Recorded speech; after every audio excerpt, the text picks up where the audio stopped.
Man, what's going on, guys? Carlito here, back with another video on your screen. I'm here with Tyrrell. You know, it's been a minute since we talked. I know Yeah, you've been through a lot of fights since you last been on the channel.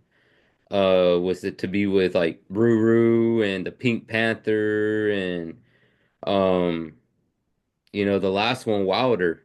You yeah, making history, bro, and then with it felt like just yesterday you fought Richard Torres, on yeah, top, yeah. Time and moves fast. time moves really quick, bro. And let everyone know, bro, how you've been doing and what would you like to do next? Oh man, man, I've been well. I've been well and just enjoying, my peace and figuring out other things behind the scenes. Because life does life, and things, you know, come forward to where you got to figure them out. Kind of like how we were just talking. So doing that, trying to juggle businesses and this and that. So it's been cool, man. And as far as boxing, man, you know, uh, being able to take on a future Hall of Famer like Wilder, which is already over a month now. Which, like I say, time flies, man. It's crazy. It's already been over a month, and having that opportunity was, I didn't get the result that I truly believe I could have gotten. And that is what it is. I'm done beating myself up over it. But it's like as I get ready to gear back up with an opportunity that's going to present itself, from what I'm hearing, it's either put up or shut up this time. For me, I'm not a guy that wants to go out taking fights and not winning them. That's why now that being my sixth loss, I was being adamant about telling people like, man, I'm a bum, but in 10 years I lost or four times, five times. Now it's six. But still, I'm not in the game to lose. And it's always when I step up, I haven't had that crossover moment, man. And that would have been a great crossover moment with Wilder, but for one reason or another, it didn't work out that way. But I've been kind of slightly training, about to really get to it come next week. Hmm. And I'm looking forward to closing down the year with a bang, and everybody praised my defense, which is cool, but I want to show them that on that stage again, that my defense is there, but I want to show my offense and put it all together. So that's where I'm at, man. That's what everything's going on right now. Hell yeah, bro. Like I know you've been grinding. You've been a big inspiration, not only to my channel, bro, but to a lot of people, I'm sure. Since you gave me that first interview, was this something so small? And then we did that interview in Top Rank. Shoot, that made my day, man. Man, Um, nah, it was just wild, and to see how far you come, I'm like, man, that's crazy, bro. And yes, sir. walk us through, say, your past five fights. How do you feel about from the first fight till now for the Wilder, and how far you think you've come in your career? I mean, starting all the way from like you say, the first fight, all the way leading into a Wilder fight. I mean, I feel like I was definitely, I definitely was growing within myself and finding out things about myself and correcting a lot of issues I had. I guess being a boxer, but I was more of an athletic boxer. Like I was beating people because I was more athletic, but actually honing in on the sport and actually correcting some things and doing things as a boxer should. Like I felt that well, I told you I was really adamant about knowing that I could beat a Wilder, but um, forgot my offense at home, and you know, uh, I feel like there's a lot of growth. There's been a lot of growth, even leading to this moment, and it's just time for me to, on a stage like that I haven't succeeded yet, um, to put it all together. I mean, got to put it all together. But I'm confident. I'm still confident. It doesn't take that confidence away from me. I just know we got to be realistic with ourselves, right? And this sport, a lot of people aren't too realistic. They don't know when to retire. In life, people don't know when to tell themselves no or whatever it may be. I'm Mm. I don't go by the name TooReal and not be realistic. So I know for me, it's either I got to cut it on and it has to come together on a big stage, or it's time to ride into the sunset. And that's honestly where I'm at. So I feel great. I feel the growth. I see the progression, it's time to just when the lights cut on and I go against these whoever it may be to really turn my switch on and seal the deal, you know. And that's where I'm at. That's where I'm at this point. It's a fork in the crossroads. It's There you either go. I'm gonna make a left and go down to that promised land and make it happen by upsetting, or I'm gonna make a right and it's been a great ride and you know on to whatever next else life's journey brings next.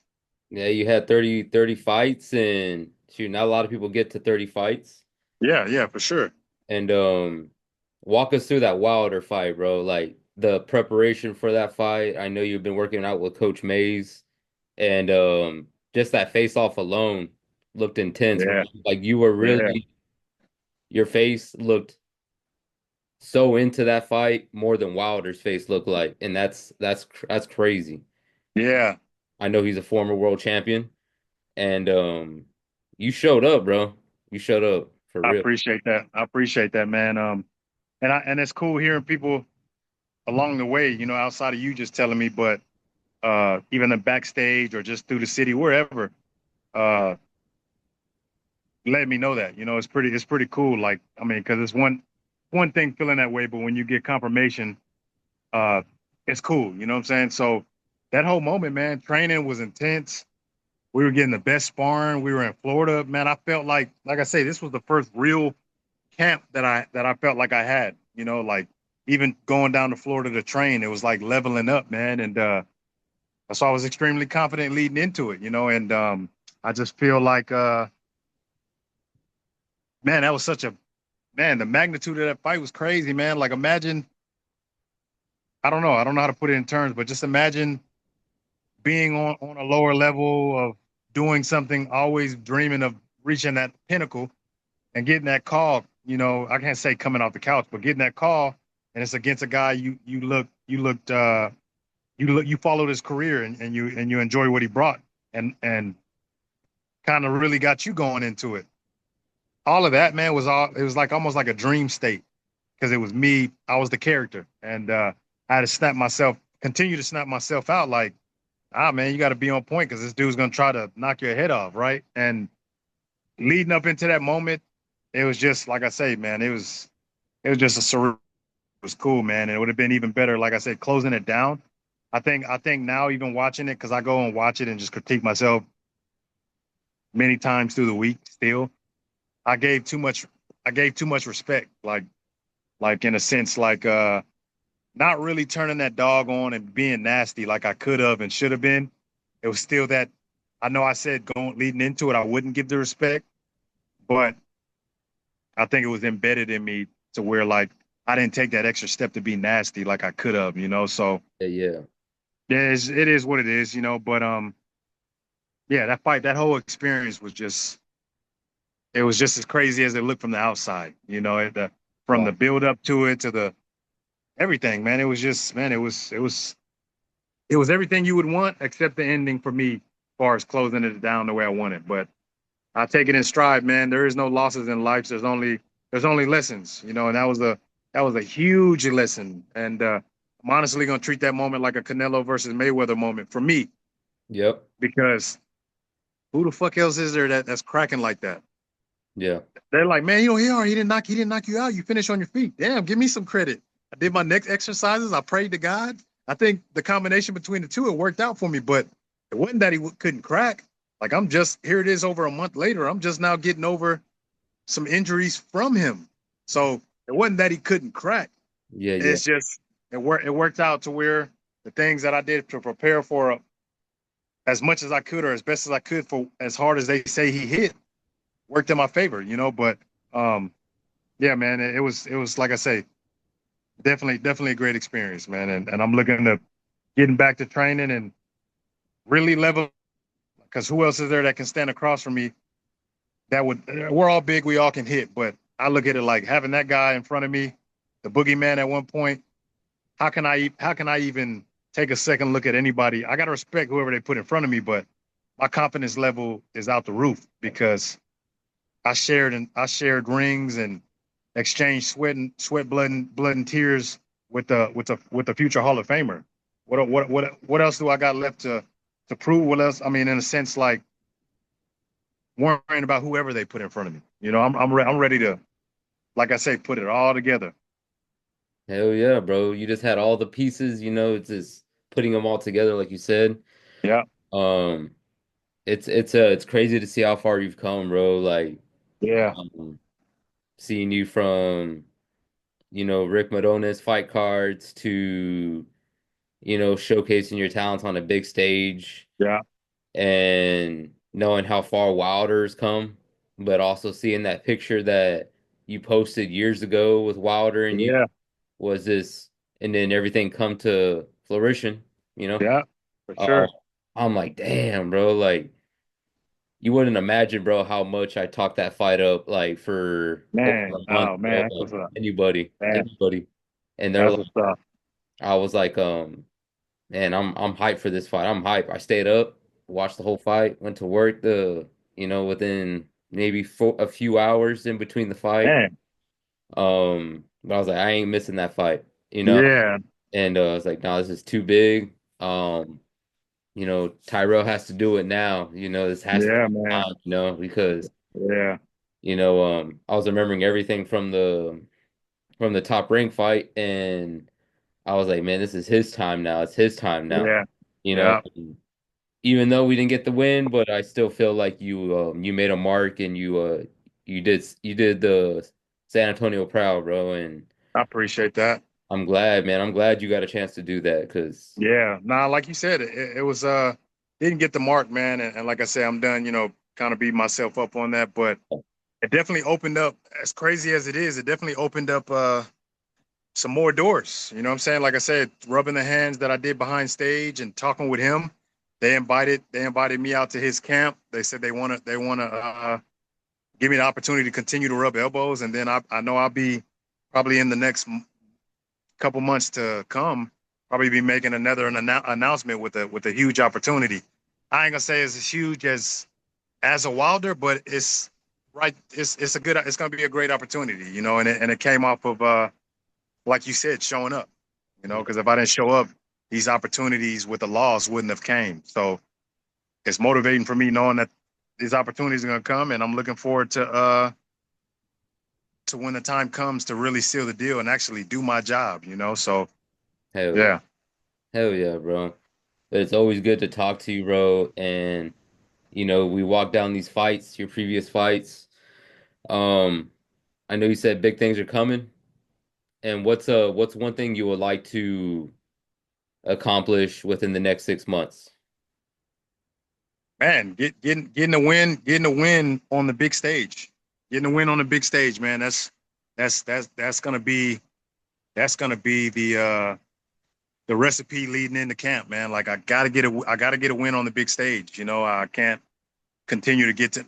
I got another opportunity to get there, and people don't get these opportunities, so I can't continue to step up and step back down. This has to be it. So that might within these 6 months, I want to win on the big stage. I want to win on the big stage, and I believe I'm gonna do that. I believe I'm gonna do that this time. Amen, bro. It's gonna be a crazy time to see these next few months, Yeah, see where you go from here.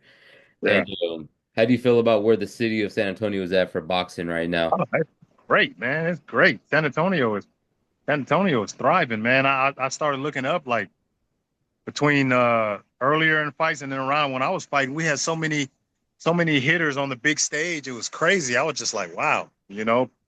But it almost furthermore validated that San Antonio is like a different version of Vegas for fighting. Mm, Like you come here and you put it in, your number will get called. So it was so many of us that I've seen, because I've seen everybody like right, like we've all like the people that are fighting on the scale, like that I was right shoulder to shoulder with one way or another, all fighting on a big stage. So that was just I took that in too. I was like, man, that's cool. And even cooler that I get to be a part of it as well. hell yeah, hell yeah.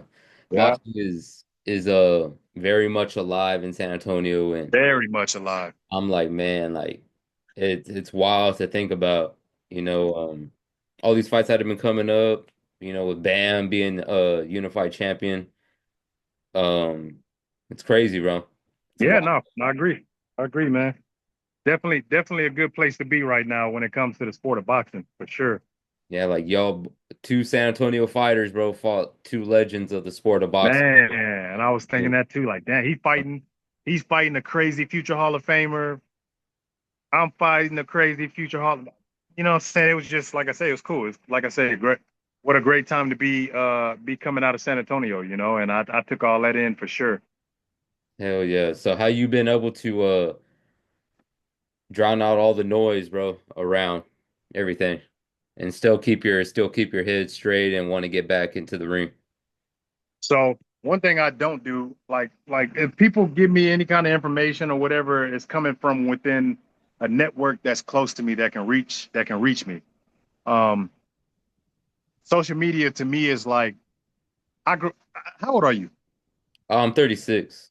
Okay, so you know what I'm about to say. You're 36. I just turned 38 2 days ago, and Happy birthday, man. Always. I'm yeah, appreciate it, man. Like I we're from an era where we used to wake up and not have a phone attached, wondering who any notifications. Like it was literally wake up, you know what I'm saying, and hit the day however you hit it. But we wasn't attached to the phone, let alone social media. It was non-existent in our early years. It didn't exist. MySpace came around later on, but even then, we wasn't at the hip to MySpace. Like now, it's like on your hip. Pull your phone out, TikTok, Instagram, Facebook, whatever it may be. Yep. In that early era, we didn't have that, and it was such a peace of mind. So I treat it like that now. Like social media, you get a lot of tough guys on there that talk that don't know the half. You get a lot of haters on there that talk that they hate their own life, so they want to convey that hate on social media. You just got so much, man. So I treat social media truly as a source of entertainment. I might get on, watch a video or two. I might post a video or like a post, but I stay away from comments. I stay away from uh hateful podcasts. I don't. It doesn't exist in my world because if you don't see it, it doesn't exist. So even when like I posted, I think I shared a post that Ringside Magazine tagged me in. I seen it had like 900 comments. Asked me if I went to the comment section. I didn't Nope. because out of those 900 comments, I might have had 10, 20, 30 people going to bat for me. The rest of them are going to be in there spitting their hateful narrative, and I don't care for that. You know, it's like our life is our own story. You with your podcast, you started somewhere, knowing somewhere while you was at work or wherever you may have been. Say, you know what? I'm gonna run this pack. I'm gonna run this. I'm gonna start this podcast. I'm gonna start this YouTube channel, and I'm gonna run it out the roof. That's something that you want to do, you know. And if you went in the comments and there was some hateful people trying to deter you, because that's what they want to do. They want to deter you from potentially hitting your own greatness, you know. And you want in that, it would deter you from doing it. So same thing here. It's like, why care? I'm in an era in my life. I'm in a point in my life where it's like, why care what people say? Why care what people say or think about you? It's all what you do. It's your story. When they get ready to close the curtains and raise down that casket, right? When this beautiful life is all said and done, those hateful words and this and that and people's opinions, they're not coming with you. It's just you and your soul going wherever we go in this afterlife. You know what I'm saying? Like it's you deal with yourself basically. So I'm in a phase where it's like I'm in a great place because I don't care what people say. I don't care what people say, what people think, and I don't do comments. So you ask me, and my world is perfect. Amen, bro. Shoot, that's a good answer, bro. And it's always a good time to talk to you, bro. And I know you open up the doors to, working with Rick. You've opened the doors to working with my man, the best cut man in the game today, Christopher Yes, Diaz. sir. And he's always doing big things and Yeah, for proud sure. proud of everybody, bro. Thank you for y'all giving me the time of day, man, just to be on my YouTube channel or to be a part of it. And thank you for allowing me to be a part of just a little part of your career, man, on the road. Yeah. Nah, And no doubt. I appreciate you. I appreciate you inviting me on your podcast and doing these interviews, man, because these give us as local fighters that's aspiring to reach the stage that we want to reach, an opportunity to be seen by someone that's not within our network, you know. So I appreciate you and your platform for for letting me have a voice, and giving me these fair questions to go back and forth with you. So nah, no doubt, man. It's definitely all love, and I hope to continue to see your channel grow. I appreciate that, bro. Let everyone know where they can follow you at and to follow that journey to the next level. Yes, sir. I'm there. I'm there on TooReal 51 on Instagram, just kicking it, man. Everyday guy doing regular things and trying to have the opportunity to do big things in what he does in his craft, which is boxing. So that's where I'm at, man. And you know, follow the journey. Amen, bro. You Be know, inspired. yeah, got to be inspired, man, Be for real. inspired. That's the biggest thing. Be inspired. Don't worry about just following my journey because that's my life. You can follow it, but be inspired so that way maybe something that I do or I've done you could take and apply to your life and achieve the success you want. Yo, facts, facts. Y'all heard it here from, from Tyrrell to real, always because, he's been a straight shooter, bro. He's been a big, Yes, sir. ride it out for my channel, big Yes, sir. inspiration. Everyone go follow Tyrell and his journey. And big things are coming really soon. It's been Yes, sir. Tyrell, one love, we out. Appreciate